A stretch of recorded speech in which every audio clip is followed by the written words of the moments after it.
Les Philippines sont l'un des pays situés sur la ceinture des typhons du Pacifique, confrontés fréquemment à de puissantes tempêtes tropicales et typhons, causant des dégâts considérables aux personnes et aux biens. Un exemple récent est la tempête tropicale Trami, qui a dévasté le pays et laissé plus d'1 million de personnes sans abri. Lors de mon voyage aux Philippines pour assister aux efforts de reconstruction après la tempête, j'ai vu de mes propres yeux la destruction et les pertes subies par la population locale.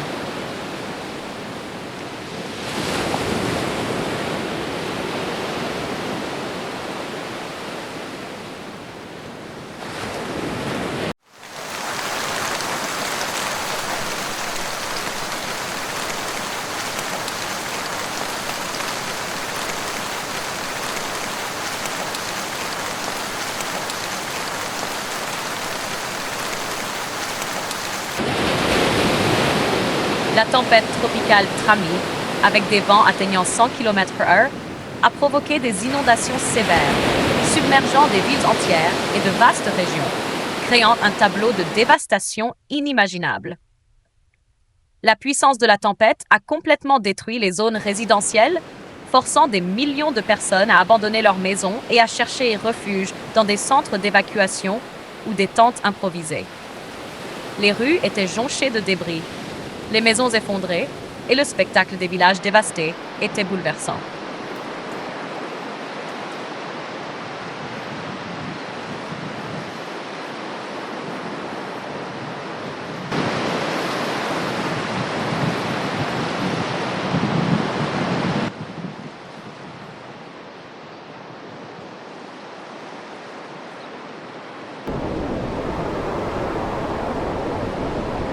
Plus de 1,15 million de personnes aux Philippines se sont retrouvées sans abri après Trami.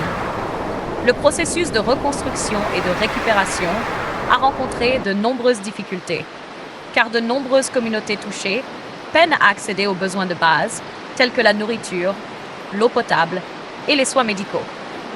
Les survivants doivent faire face à l'énorme choc de la perte de leur maison, de leurs moyens de subsistance et, dans certains cas, de leurs proches. Au milieu des ruines, beaucoup essaient de récupérer les biens personnels restants, espérant reconstruire leur vie.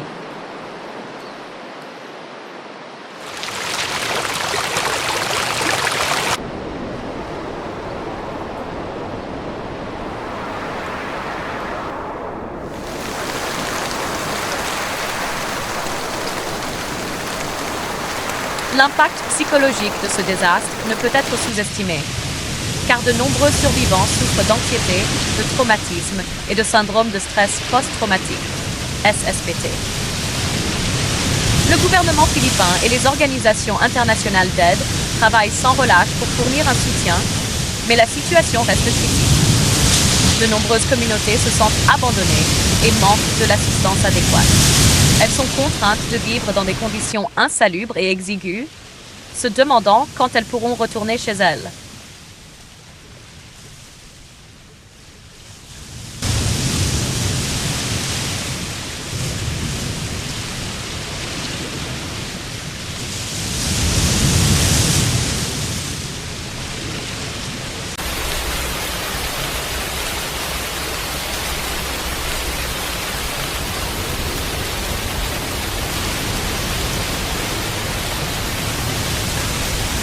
Les météorologues continuent d'étudier les raisons de la gravité de Trami, mais il est clair que le changement climatique joue un rôle majeur.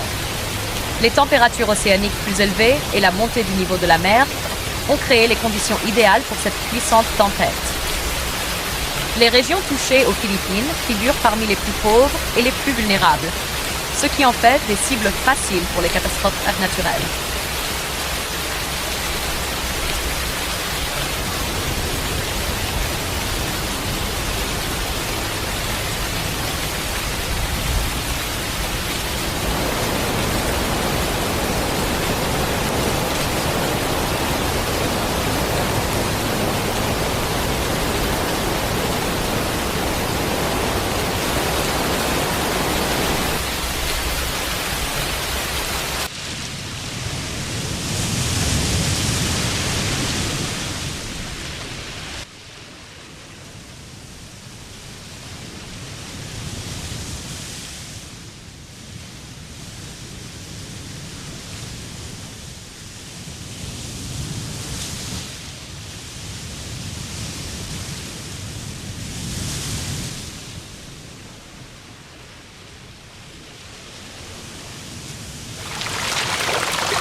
Les organisations locales et internationales d'aide travaillent sans relâche pour fournir des secours. Mais l'ampleur du désastre rend la tâche monumentale. Dans de nombreux endroits, les infrastructures ont été si gravement endommagées que les secours n'ont pas pu atteindre ceux qui en ont besoin. Certaines zones restent complètement coupées, ce qui complique encore les efforts de secours.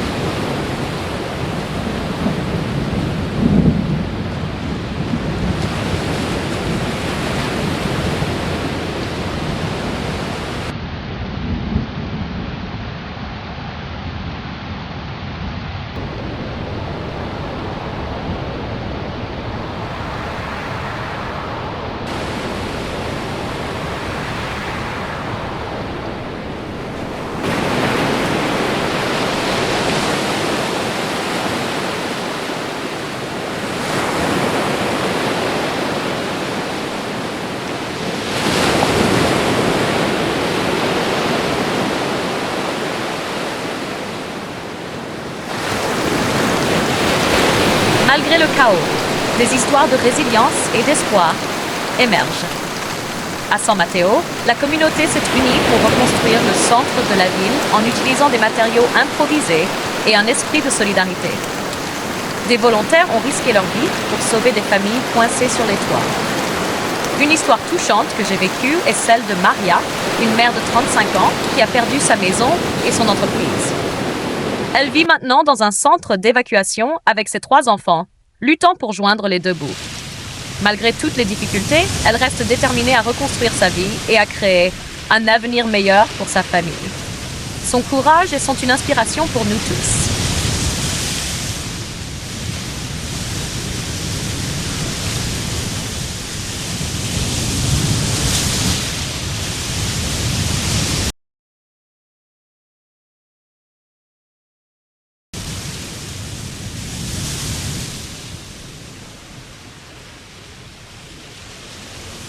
En regardant en arrière, il est évident que le chemin de la récupération sera long et difficile. Pourtant, la résilience du peuple philippin témoigne de la force de l'esprit humain et de notre capacité à nous unir face à l'adversité.